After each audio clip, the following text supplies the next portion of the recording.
हाय मित्रों। चूँकि ये कोरोना पीरियड चल रहा है तो बहुत ही टिपिकल वक्त है।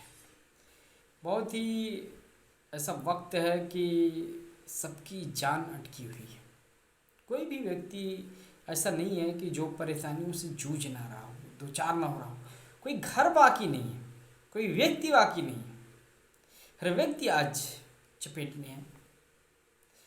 तो ऐसी सिचुएशन में हम अपने आप को कैसे एक्टिव रखें, किस तरह से अपने आप को, जो निगेटिव सोचे हैं, जो निगेटिव थिंकिंग है, उससे खुद को उबारें। तो इस कड़ी में हम कई चीज़ें कर सकते हैं। अगर आप बच्चों से रिलेटेड हो सकते हैं, आप कोई चीज़ अगर पसंद करते हैं तो उन चीज़ों से रिलेटेड खुद को कर सकते हैं, रिलेट कर सकते हैं। या आप कोई चीज़ लिख रहे हैं तो उससे आप अपने आप को व्यस्त करिए, ज़्यादा से ज़्यादा व्यस्त करिए। अपने दिमाग को डाइवर्ट करिए, कभी भी पैनिक की तरफ ना जाने पाए। क्योंकि ये एक ऐसी महामारी है कि जब आदमी पैनिक होगा तो याद रखिए, अगर आपके की सोच पे ही निर्भर है। बीमारी तो होती है, बीमारी केवल 50% होती है। 50% इंसान की सोच का प्रभाव पड़ता है। अगर हमने कहीं से भी निगेटिव सोचना शुरू कर दिया तो बीमारी हमारे ऊपर हावी हो जाती है और 100% वो अपना जो उसका प्रभाव है वो बढ़ जाता है और फलस्वरूप वो डेथ में कन्वर्ट हो जाती है। तो इसलिए हमें जो है तमाम चीज़ों को इग्नोर करना होगा। और इसी कड़ी में चूँकि ये लॉकडाउन है तो मैं तमाम चीज़ें लिखता हूँ, तो उसमें कुछ शेरो शायरी है। चूँकि बड़ी कविताएं नहीं, थोड़ा शेरो शायरी के माध्यम से ही हम बात करेंगे। तो आइए इस लॉकडाउन का थोड़ा बहुत आनंद लेते हैं। हाँ, एक बात मैं और कहूँगा कि ये मेरी कल्पना है, ना कि किसी राजनीति से प्रेरित है, ना ही किसी राजनीति को टारगेट कर रही है। क्योंकि ये एक कल्पना होती है और ये मन से आती है, जो दिख रहा है, जो दिखता है मीडिया से, तमाम सोर्सेस से, वही दिमाग से निकलता है, वही थिंकिंग से निकलता है, वही वही आदमी आगे कुछ करता है। तो चलिए आइए जुड़ते हैं। तो मैं लाख दामन छुड़ा लूँ, कहते हैं कि मैं लाख दामन छुड़ा लूँ इन पापों से। कहते हैं कि मैं लाख दामन छुड़ा लूँ इन पापों से, पर एक पाप तो मुझसे भी सरेआम हुआ था। कहते हैं कि मैं लाख दामन छुड़ा लूं इन पापों से, पर एक पाप तो मुझसे भी सरेआम हुआ था। जो आज लाशों के सिकंदर हैं, याद रखिएगा, जो आज लाशों के सिकंदर हैं, कभी उनको मेरा भी सिग्नेचर, कभी उनको मेरा भी सिग्नेचर खुलेआम हुआ था। कभी उनको भी मेरा सिग्नेचर खुलेआम हुआ था। तो मित्रों, इस तरह से ये चीज़ें हैं, जुड़ने के लिए बहुत ज़रूरी होती है तमाम चीज़ें। और एक चीज़ है कि मैं बार बार कहता हूँ, एक शेर 1000 शब्दों से बेहतर होता है। कुछ पंक्तियों के अंदर वो अपनी बहुत बड़ी बातें कह देता है। तो ये एक पहली बात तो आदमी को जो उसकी सोच है, जो तमाम चीज़ों से लड़ने की शक्ति है, वो दे देता है। अगर हम कुछ लिखते हैं, पढ़ते हैं, तो अपने आप को, अपने दिमाग को हम हटा लेते हैं, अलग कर लेते हैं, तो हम तमाम चीज़ों से हम बच जाते हैं।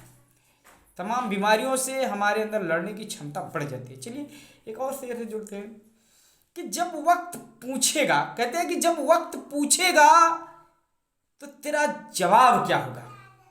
कहते हैं कि जब ये वक्त पूछेगा तो तेरा जवाब क्या होगा।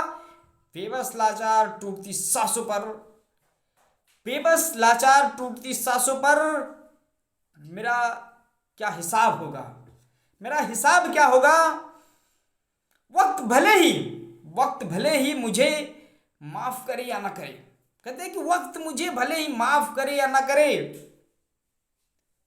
पर मेरी कलम का जवाब भी बेमिसाल होगा, पर मेरी कलम का जवाब भी बेमिसाल होगा। तो मित्रों, मैं कहता हूँ कि लोगों को जो है जो ये पैंडेमिक है, इसमें ज़्यादा से ज़्यादा घर में रहें, हाथों को धुलें, साफ सफाई का प्रयोग करें। क्योंकि मैं खुद मुझे लगता है सिम्टम्स पूरे थे चुनाव 15 अप्रैल को कराने के बाद, लेकिन किस तरीके से अपने आप को आइसोलेट किया गया, मैंने खुद किया, अपने आप को आइसोलेट किया, अलग थलग किया खुद को। उसके बाद में तमाम जो एहतियात थे उसको बरते, अब जाके स्वस्थ फील कर रहे हैं। और मुझे लगता है कि 100% तो नहीं, लेकिन जो एक पॉजिटिव थिंकिंग थी, जो हम उस दौरान ये लिखते चले आए, जो हमने अपने दिमाग को डाइवर्ट किया, उसकी वजह से हम खतरे से लगभग 80% हम बाहर आ चुके हैं। तो मैं ये समझता हूँ कि इसमें बड़ी ताकत होती है, और ईश्वर की जो महिमा है उसका तो कोई सानी नहीं है। तो उस पर भी जो ये पॉजिटिव थिंकिंग है वो भारी पड़ती है।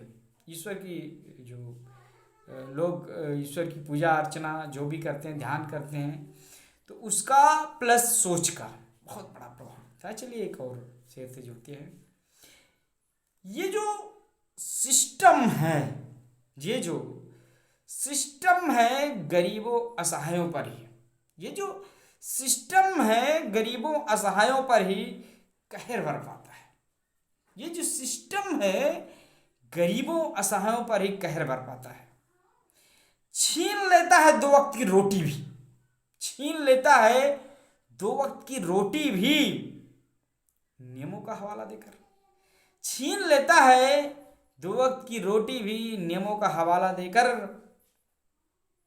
पर जब भी आती है, ध्यान दीजिएगा, पर जब भी आती है रसूख नेताओं सियासतदारों की बात, जब आती है, पर जब भी आती है रसूख नेताओं सियासतदानों की बात, तो यही सिस्टम फूलों की बरसात करवाता है।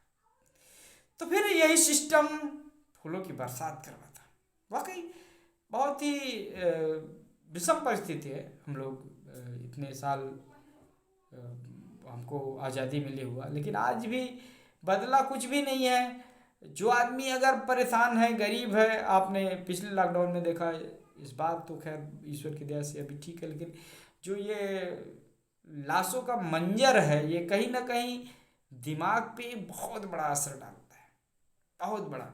लोग कैसे अपने अपनों को खो रहे हैं, लोग तड़प रहे हैं सांसों के लिए, कोई सड़कों पे तड़प रहा है, तो कोई लाश जलाने के लिए परेशान है। तो ये सब चीज़ों से है, लेकिन फिर भी हमको निगेटिव थिंकिंग से बाहर आना होगा। हमको शासन प्रशासन का भी मदद करना होगा, तमाम चीज़ें, निगेटिव चीज़ें नहीं फैलानी है। हमने देखा कि व्हाट्सएप यूनिवर्सिटी पे तमाम ऐसी चीज़ें आती है जिसका सत्य से कोई लेना देना नहीं है। इससे होता क्या है कि समाज में और नकारात्मकता फैल जाती है। तो हम प्रयास करें कि ऐसा कुछ ना होने दें। और इसी के साथ जय हिंद, जय भारत, वंदे मातरम, stay home and safe country. जय हिंद।